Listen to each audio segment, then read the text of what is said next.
Welcome back, everybody, to Caravan of Garbage, where this week we are taking a look at the first live-action adaptation of Avatar: The Last Airbender, as opposed to the animated series, Mason. I could watch it. It's on Netflix. I've got a lot of free time on my hands. Could have watched this, multi-award winning, I presume, very well-regarded series that people are constantly telling me to watch. But instead, I'm like, no, I can't watch it. I got to watch the movie adaptation that nobody likes first. It's got 5% on Rotten Tomatoes. Are you aware of that? Well, I was aware of that, but the reason I wanted to do it this way is because I've seen the series and I wanted someone's perspective having no experience with it whatsoever. Like, how does this hold up as a movie if you've never seen anything about it? Oh, not well. This might be the worst movie we've done. Whatever. Yes. Yeah, maybe. Because I think it's because it's the culmination of there's so much money in it and there's so much effort and thought and it's this tentpole blockbuster and it's off this beloved franchise. See, I didn't get any sense of that at all. I can tell you. It's a very expensive movie. I'm well aware. I mean, look, about midway through, I did Google it. I'm like, do I need to know any information about this? And I'm like, oh, you got me. It's a Shyamalan movie. You son of a bitch. Did you not know? I knew that, I think, at the time when it came out, and that's probably why I avoided it at the cinema. Yeah, he was in a real cinematic trough. But had forgotten it in the interim, and I'm like, oh, that makes a lot of sense, actually. It's just, in terms of scope and the potential for a series and the storytelling that you could do with this, and it doesn't land a single thing. It's kind of fascinating. Well, here's the thing. I think you, based on just this preamble here, I think you like it a lot less than I do. Like, I was not crushed by this. Yeah. And I think it's because I haven't seen anything that came before that. I get the sense there's a lot of potential in that was very much squandered in this. What I could tell you from this movie... First, leave a like. If you could. Leave a like, yep. What I could tell you, even if I'd never seen this before, which I hadn't. Wait, I'll start again. That's all right. Even if I didn't know anything... that was behind this movie, I think if I just watched it going in blind, I would have been like, this is based on something, and...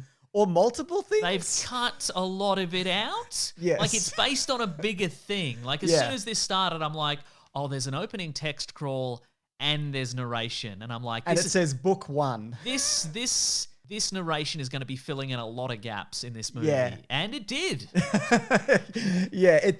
That's a bad start when they just do the wall of text. Also, they say Avatar weirdly, and that comes from somebody who Avatar. says... who says, I say Sega instead of Sega. We're like the king of saying things weirdly. But if you're adapting something and you cannot get the name of it right... But not all the time. All the time. Which maybe I thought was maybe a regional thing, because the fire people say Avatar, but the water people say Avatar. I think maybe it's a Victoria Adelaide thing. Yeah. Great reference. Everyone will get that, yeah. People from Adelaide are a bit more posh. Yeah, they think they're better than us. They would say Avatar. They think they're better than us because they've got more churches. But guess what? Nobody cares. Yeah. Our churches are in the laneways, the beautiful coffee culture. Oh my goodness, that's what Melbourne has.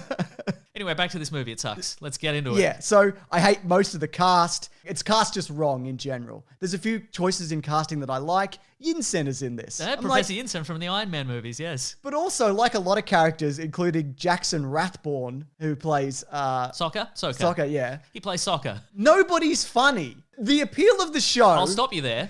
Is anyone supposed to be funny? Yes! It's a very funny show. No, it's not. Based on this movie that I've seen, it's not a funny show. It's a very earnest show. It's a show where they tell you stuff is going to happen and then stuff happened.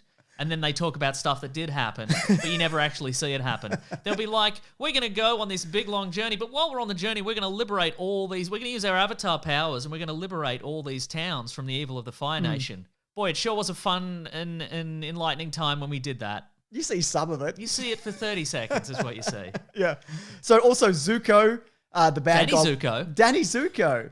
The bad guy. Dev Patel, who, to be fair, I think is not terrible in this, but he's doing the thing from the cartoon where he's big and he's yelling. And in the cartoon, it totally works. And here it doesn't work at all. Because he's a frail little man. He's a frail... Well, not now, isn't he? You seen that guy now? Yeah, he's great. He does enormous and he gets so good looking. Oh, my God. He's got that Nicholas Hoult thing going on, you know what I mean? Yeah. Looks good in burgundy. He looks incredible. And it's the same with, Katara's supposed to be this strong-willed force of nature. That's why she got cast as Kate Yeager's daughter in Transformers, whichever Transformers she was in.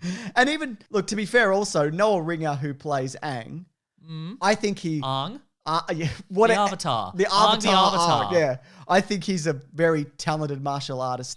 Genuinely. Certainly, yeah. He's also really fun in the behind-the-scenes stuff. I don't blame him for It's the mark of a good movie where you can't translate the behind the scenes Well, fun that's what I'm to talking about. on-screen fun. Because I don't think it's his fault. I think he could have made a good Aang, but it's not presented that way. Right? Like, at all. What it's presented as is this massive mystery, which I enjoyed. I enjoyed initially because they're like the big scrolling wall of text is like, back in the day there was an avatar and he joined everyone together and he brought peace to the world, and now he's gone. He disappeared 100 years ago. Who's this kid? Oh, it's the Avatar. Mystery solved 5 minutes in. I enjoyed that very much. I kept waiting for another shoe to drop, like he wasn't secretly the Avatar, Oh, okay. but then he was the Avatar. He was, and everybody Everybody cheered. at the end, yeah. Except for one guy who was like, "What are you, the Avatar? Throw up, you do some wind powers." Ah, you got me with your wind powers. That was funny. Here's some things that I'm gonna say some nice things. Okay, I'm bearing ready. in mind About me? No. Oh, all right. These nice things are through gritted teeth. Okay, Okay, I'm still willing because to I feel listen. like sometimes you have to say some nice things. You know, like your mum tells you, just be that's right. nice. If you can't say something nice, don't say anything at all on a podcast. But that doesn't work on a podcast, Mum. Mum. That's not what this show's about. Sometimes Podcasts are just about spinning your wheels until you're up to 10 minutes. That's right. So to be fair, they built these incredible sets and visit amazing locations. I think at times it's not a horrible looking movie location wise, but at the same time, there's not really a feel between like distinct nations and regions. There's no idea of geography. Like, where are we in the world? I didn't know that either. Where is anybody from? What distance has anybody traveled? Where's the sense of community? Who is anyone? Like, it doesn't...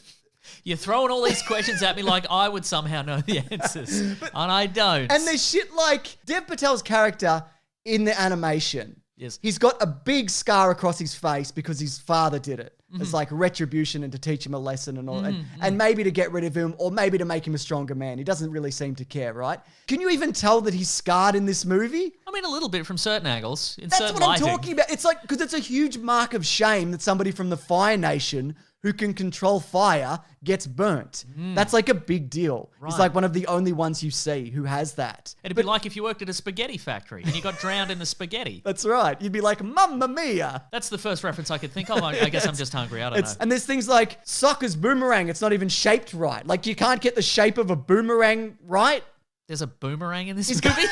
He's got a boomerang. No, he's got a stick. He has a stick on his back, it's doesn't a he? boomerang. No, he wears a stick on his back, I remember. To you though, does this feel compressed? Does it feel sped up? Oh, yeah. What does it feel like to you? It feels like, well, I mean, very early on, we get the Avatar has been rescued from the ice. Yeah, sure. He's been in a big block of ice for 100 years. And he's rescued by the brother and sister team. Yeah.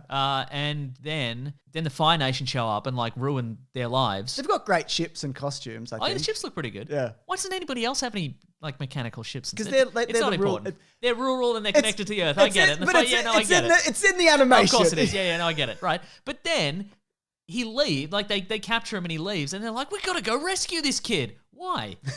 Because it's the Avatar. You just met him, and he ruined your village or whatever. Again, it's The bloody Dev Patel shows up and he's like, bring me your elderly. I want to hear all their boring stories, maybe. Is that why? Is that why I'm here?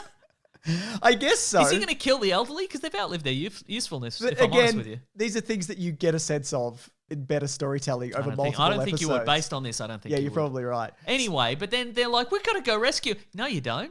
You're trying to survive in this harsh, unforgiving, frozen world. Also, he got out. Yeah, on his own, yeah. He seemed skilled enough to get out on his own, yeah. Yeah. So what I think I'm saying there is, would have been nice for some bonding, Yeah, of which there isn't any. sure. Like, yeah. why they're like, we got to rescue the... You're not friends. No. He's a little bald, weird guy. He's a bit of a little ball. Why is he still alive? He's been trapped in the ice for 100 years. Magic Mason. Yeah. See, that a lot of these things that I think you'll have problems with are things that don't matter because there's so much else going on and it's such a fleshed out universe. I see, right. I think you watching the show off the back of this is going to ruin it for you, genuinely. Great, terrific. But to be fair, it's only like the first part. It extends beyond that. So this is meant to be like season 1 of the Yeah, TV series? yeah. Okay, Or right. book Well, one. all right. Well, thank you for ruining season 1 for me in this grand experiment of yours. But at least I've got how many left? 2 seasons? Yeah, 1 I think season? it gets better as well as Okay, it goes. great. Yeah. Terrific. So speaking of though, the original creators, they didn't want to do this. Their show was cancelled to make this happen. There was going to be a 4th season. animated series, right. Yes. But they thought if this is something that somebody's going to do. Maybe they should do it. But the studio was like, no, we're going to get M. Night in. He's going to come in. He makes great movies sometimes, mostly set in Philadelphia. So they said, okay, well, then we'll help as much as we can. So they were consulting for a bit, but then they threw away most of their ideas and they had a big falling out. And then they just, they had virtually no involvement. Sounds to me like the reason this movie didn't work is those Avatar fellows are of more trouble than they're worth. It seems that way, Mason, Right? isn't it? Yeah. So M. Night also submitted a 7-hour script, but had to begrudgingly cut it down to 2 hours. But it's like, for me, okay, when I hear that, like I see where you're coming from. You want to tell a larger story, but this is a movie. Movies aren't 7 hours long. Like if you came and said, I want to do book one over 4 movies. Yeah, but you can't just be like, I'm making a 7-hour movie. No, you can't. Well, it's all right. We'll fix it with the aforementioned narration, and we'll fix it with my favorite character from one of the earlier scenes, Grandma Exposition. Do you remember her? I do remember her, Where they're like, Grandma, what's the spirit world? And she's like, well, you can't see the spirit world. But there's a dragon in it. There's a dragon. Oh, yeah, I've got a note here. It just says, a dragon spirit or something. That's all I have here. But look, side note, there is a scene towards the end where Aang the Avatar is like, he meditates for hours and he encounters the dragon spirit. And he's like, dragon spirit, how do I defeat the Fire Nation? Yeah. And the dragon spirit's like, water. Brilliant. All right. Well, look, we're on the clock here, but I mean, thanks for water beats fire, does it? Is that what? What if he said rock? Oh my God! Thank you for that wonderful wisdom, dragon spirit. I like to think that Aang is gonna like bring that forward into his 20s. He's just gonna be a guy at home, like he communes with the dragon spirit, and he's like, "Dragon spirit, what should I have for dinner tonight?" And the dragon spirit's like, you could have that leftover chili that's in your fridge." Oh, I guess you could get takeout. And Aang's like, "Yep, get takeout. Good call, dragon spirit. Thanks, buddy. You're the greatest roommate ever." That lives in my mind? Yep. But here's the thing, though. He's made up for this. He's one of the only elements that I they wondered. Because here's the thing. I didn't understand the cosmology of the Avatar universe. You don't need to. No, I feel that I need to, and you need to explain it to me. Okay, so the waterbenders get their powers from the moon. Yep. But also a fish.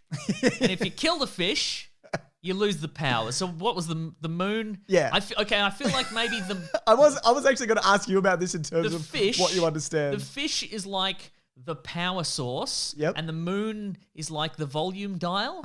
So like if the moon's closer, you get more power from the fish. Sure, yeah, But if the fish dies, the presence of the moon will not help you. Yes. But also the dragon is there. Who's the dragon's not the air Well, no, because spirit. What he's supposed to do... Is the air spirit also a fish? Well, what he normally does, he can visit the past versions of himself. Okay. There's hundreds, thousands of them. I saw them. I that remember he can them. commune with. Yes. So that's what he's supposed to be doing. Okay. Like he visits the last one and he goes, "Why is everything so bad?" And he's like, like battles and shit. Wasn't my fault though. But it was. A lot of it was, it turns out. But don't go further back and ask any of the previous avatars. They wouldn't know. But the thing about that dragon... They weren't there, man. Yeah. The dragon looks bad, for one, and it also doesn't really represent anything. Okay. It's just a dragon that gives vague advice. Okay, but this is from what I can tell, this is a very vague sort of, fantasy world, so it requires a dragon, from what I can gather. Exactly. It feels like Dragon Ball, anybody? That's got a dragon. Can this have a dragon? No, it can't have a dragon. Ugh. Also, 30 minutes of extra footage was cut from the theatrical release because Paramount Pictures wanted this to be converted into 3D as quickly as possible in an effort to save money. And this is at the point where they'd already invested $150 million. And one of the scenes, which is included here, features the Kyoshi Warriors, which are a massive part of the story because they teach soccer. Who's this kind of... They teach soccer? They teach soccer, yes. Can they teach me about the offside rule? Because I'm still so confused about that. They play a different kind of soccer where offside is fine. But he's kind of this blowhard, he's kind of macho and sexist. And they teach him... No, he seems like a very reasonable guy. He seems very... No, Mason. No, I'm talking about the animation. No, he seems very loyal to the princess. He meets the princesses and he's like, I've got to protect the princess. Yeah, absolutely. But they show him that women can be warriors too, and he needs to kind of maybe step back a bit and realize that you don't have to save everybody all the time. It's all about friendship and working together. And other people outside of you also have abilities who are female. But in the deleted scene that I'm like, I wonder what this deleted scene is. They get on the back of the big flying yak. Oh, yeah. Mm-hmm. And some women step out with fans and wave. And I'm like, That's nothing. That's not representative of what they look like. There's no lessons there. Like, you cut this scene, but it's not, I can see why you cut it because it's not anything in the first place. It's not like you took something out that's pivotal. It's more confusing than anything else. Yeah. Look, I'm reluctant to blame M. Night for this because He had a perfect 7 hours out there. They just wouldn't give it to him. there's It's not his fault that he, a movie maker, a man who's supposed to make movies to a predetermined length that we as society have all determined is the correct length for a movie, couldn't do that. He couldn't do it by a factor of 3 at least. Yeah, I see what you're saying, but it's not in his wheelhouse, like, at all. It's a huge... Philadelphia is his wheelhouse, it's a huge jump in budget and scope for him, and it was massively interfered with. He's just not the right person for this, backed by the right people, I think also. And like, I remember the time, because I looked at old interviews and he's like, this is the best movie I've ever made or whatever. And then like a couple years back, he's like, it's the worst movie I've ever made. So it's really that. Wait a second. Did he lie to us in promotional interviews for this movie he was trying to get people to pay for? Yeah, I believe That so. son of a bitch. You know what else is bad about this? The bending. Go on. It's bad and it's slow. There's this one scene in the Earth Kingdom where it's one shot and there's special effects. The camera's drifting from person to person and there's wire work and everything. But it looks fucking horrible. It looks like absolute dog shit. Well, here's the question I had, and it's faster in the It's the breathtaking. cartoon. Well, because in this movie, it felt to me like one of those movie universes that doesn't exist until the movie starts. Yes. Because it's like, we'll put in this. Everybody's got the powers and they can work real slow, like this Tai Chi kind of vibe, and make these some vague, elemental effects or whatever. And I'm like, so you've been fighting like this for hundreds or thousands of years, and you've never even thought to like buddy up each of the benders with just like a dude who runs at the other guy and punches him really hard in the nuts. Like that's what, because that's all you need. You just need if you're a firebender, you're the firebender, and you have like an interrupter guy. Yeah, and he's got a stick. He's got a stick, and he hits the other guy with a stick, because you need to do this elaborate semaphore, decoding this pattern situation. Just hit him in the nuts. Yeah, but it's not like that. Or ovaries. But anybody who's skilled at this in the animation, you can't get near them. And if you pair, say, like Aang up with a waterbender or an earthbender, he's unstoppable. Or even him by himself is unstoppable. But here it's so slow and wavy, and it's like, James, I'm in possession of half a brick. I feel I could take on most of these guys. I agree. On my own. Yeah. Just wait for him to start doing the wavy thing. Brick to the head is all I'm saying. There's a scene, James. There's a scene where the firebenders have taken over what I think is an earthbender encampment. Yeah. And the earthbenders are like, we need the Avatar to help us because we can't stop these firebender guys. And it's like, put some walls up. Yeah, you put them in a box. Look below your feet. There's all this earth. Because a lot of the time, also, if they capture an earthbender, they'll put them in metal. Makes sense. There's a point in time in the series where that cannot be manipulated. That changes later on. It's neither here nor there. But yeah, there's a number of measures that you can put in place to stop somebody. And there's also, it's a big deal that we see the uncle again play. Is there an uncle? Yeah, he's his uncle. He finds out who the Avatar is by doing. You see his the test. guy later who he goes, whoa. Is that the guy? Potentially, yes. There's a big line of guys. I think they're like water people. Okay. And he goes, yo. No, it's the bad guy's uncle. Uncle Bad Guy. Uncle Bad Guy. Yeah. Again, a very funny character. And he's also, he's kind of a... Seem mostly mean. Yeah, but the thing is, he's kind of a goof because he's... Uncle Yinsen. Yeah, that's right, exactly. Right. Because in the animation, he's kind of a goof and people don't really take him seriously. And he's a drunk and he's a bit overweight and people are like, he was this great warrior, but now he's like this big loser. Okay. But when you push him too far, he's insane. Like he can make fire out of nothing. Yeah, but that's what I was getting at. They can all make fire out of nothing. Huh. That's not a thing in this universe. Why did they change it? Because they're like, where did he get the fire from? And I'm like, I thought they all could do that because that's the law of this universe. It's the pyro thing from X-Men 2. Yeah. Where they can't make fire, but they can make fire. No, based on what I've seen, they cannot make fire, and only Uncle Yinsen can make his own fire. Yeah. That's cool, I guess. It's pretty cool. Yeah. So the main villain in this is Mr. Aziz from Spider-Man 2. And that doesn't work at all, does it? Because again, and I don't want to be like, but in the animation they did this. But in the animation they did this, right? After he kills the fish and the fish is resurrected. I stabbed that bag with the fish in it. Yeah, that's right. After he kills the fish, it's his pride that kills him in the end, right? So he's getting swept up by like a great water spirit or something from memory. And Dev Patel's character is there. This is just easier for you. That's why I'm calling it that. And he's like, give me a hand, I'll save you, right? And his pride won't allow him to be saved by this outcast. Yes. And so he's killed. But in this, some guys just drown him in a ball of water. Like it's, all right, I guess. Great. Back to the pizza restaurant for you. Awful. Not a good choice. Look, I realize how long this is getting and I knew this would happen. So instead of doing any kind of trivia, what I've done In dot points, I've compiled a list of things I hate about this movie that we don't really have time to elaborate on, okay? Okay, and I'm going to tell you for each of these points what's really not that bad. Okay, great. I like Cliff Curtis. He's universally great in everything that he does. But the animated series, it builds up the character, the Lord of all the Fire People, of the Fire Nation. It builds up to 3 seasons for the reveal of this character, and he's voiced by Mark Hamill, and he's a terrifying presence. Here, though, he's not really scary at all. He's just a mean uncle. Yeah, he looks like a Moroccan casino manager that James Bond meets, but from one of the bad Brosnan movies. And then maybe he shoots him and stuffs him in a cupboard.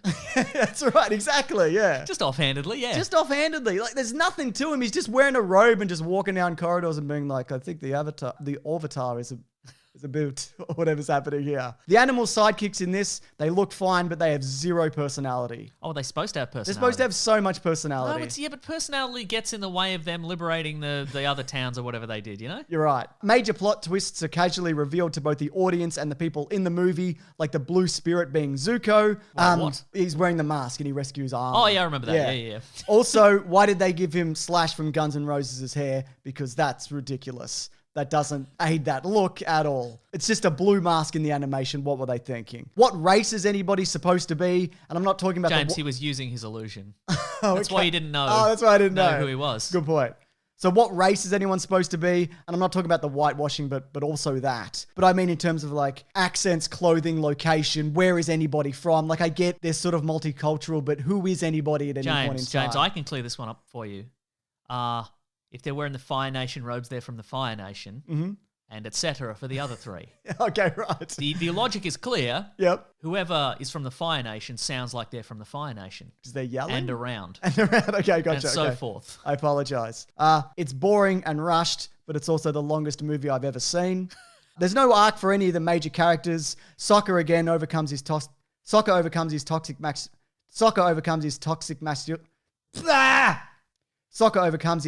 masculinity and learns to become a great leader and warrior. None of that is here. Yeah, I don't remember him having any toxic masculinity, which in a way is better for him. Because if he starts out as a cool dude, he can continue to be a cool dude. But I think if you recall, he does have a character arc because he's in love with the princess in theory. Yep. And so when she dies, he's sad in theory. Yep. And then when she comes back to life, he's happy in theory. Does she come back to life? I don't know. Maybe. She does it in the animation. I can't remember. There's zero creative use of any of the bending. It's just waving hands and gusts of winds and water or whatever. We touched on that already. Try and think of another thing you could do with wind besides put out a candle sometimes. I've just written here, how dare they, quite frankly. That's just in general. It's not referring to anything specifically. They fucked up the arrow on Aang's head. It's supposed to be a big blue arrow, and I get what they were thinking in changing that, but at the same time, what were they thinking? Well, it's just a big blue arrow. I mean, thank you, Lucky Stars. They didn't try to do some sort of promotional tie-in and it was like the FedEx arrow or something like that. Yeah, good point. And this, I think, ties... You get your package there with the speed of the wind. I think this ties into something you said. It's like nobody in the movie knows each other. People who are siblings, friends, lifelong enemies, people that we see meet in the movie. It feels like everybody was grabbed off the street, pushed into the same room, and forced to socialize at gunpoint. There's no chemistry between literally anybody. They could all be filmed on green screen on separate days in entirely separate locations. Yeah, I kind of thought they were. Like before when you said these sets were amazing, I'm like, they could just be green screen. It's hard to tell. They went to Greenland. Extreme conditions. Green Screen Land is what you're thinking of. Okay, am I? Yeah, Which is a place in Burbank. So the finale of this, there's a moment when they go, hey, Ang, they want you to be their avatar. We all do. Doesn't work like that. He is regardless. Your options are he's the avatar or you stab him and you wait for the next one. Okay. Like there's no like we accept you. You don't get a choice in that. He just is. And do you remember the face that they leave Ang on at the end? No. He's just like, I don't know whether he's confused or annoyed. Was it constipated? Yes, sort of. Might have been Or like constipated, he's yeah. like determined. It's such a weird shot to end on of him for this character that we never see again, by Yeah, the but way. no, but they probably would just like half-ass this one because they've got a better scene to end on, which is when the general's like, well, they defeated me, but they're not going to defeat you. And then it's like, oh, it's the general's daughter who we saw for like 30 seconds an hour ago. Yeah. Do you Man. get it? Yeah, I get it. This is the first of a trilogy, Mason. No, I didn't feel anything. Yeah. So yeah, the budget of this was $150 million as mentioned. It only made $319 million, which did warrant a sequel. And the idea was that the sequels would take place over years because the animation takes place over months. That way, the characters would age up over years in real time, which kind of makes sense. There were plans in motion to make this happen because it made some money. So they went, oh, can we... Do you think? I mean, people, but some money though. What do Yeah, you right, think? Can we yes. get away with it? They did that calculation of like negative reviews versus some money. Yeah, that's right, exactly. There's just a guy in a room at any movie production studio, and you just open the door every once in a while. And he's just like, "I'm still, I don't know. Guys. I like to think check back in an hour. Oh, I don't I like know." to think he's got a real set of big brass scales that he's using to weigh everything out. Anyway, anybody who had a minor or major creative hand in this movie should go to jail. Not director's jail, I mean real legitimate jail, because this is a fucking travesty. Look, I'm a new convert to Avatar The Last Airbender. Only recently did I watch the entire series, and it's incredible. I know I'm jumping on the bandwagon, etc. Like, I never watched this because I always heard it was bad, and I'd never seen the original, so I didn't feel the need to. But what an absolute fucking disaster. This is the perfect example of just, you couldn't have done this any worse. Every step that you took was in the wrong direction. Baffling. But at the same time, this happens quite a lot, doesn't it? It really does. And look, James, you are absolutely hysterical. I do not understand where you're coming from. As someone who hasn't seen the cartoon series, all I can say is that it filled me with the most positive sentiment I can think of for this kind of movie, in that I felt nothing. At any point, I did not feel anything. A series of scenes washed over me, and at the end, I'm not changed at all. So good for you, Hollywood. You've done it again. You've done it again. I just want to end on the ultimate slap in the face for a movie, if you don't mind. Go on. So this was the most expensive movie ever produced by Nickelodeon Movies. So in addition to the $150 million budget, there was $130 million in advertising. Nickelodeon, though, did not give the film any nominations at its 2011 Kids' Choice Awards, despite the fact that Airbender was a Nickelodeon Movies motion picture. Wow. Yeah. But still, maybe a sequel because some money? Yeah, some money. They open the Kids' Choice door, and there's just another dude in there like, "Ooh, no. Nah.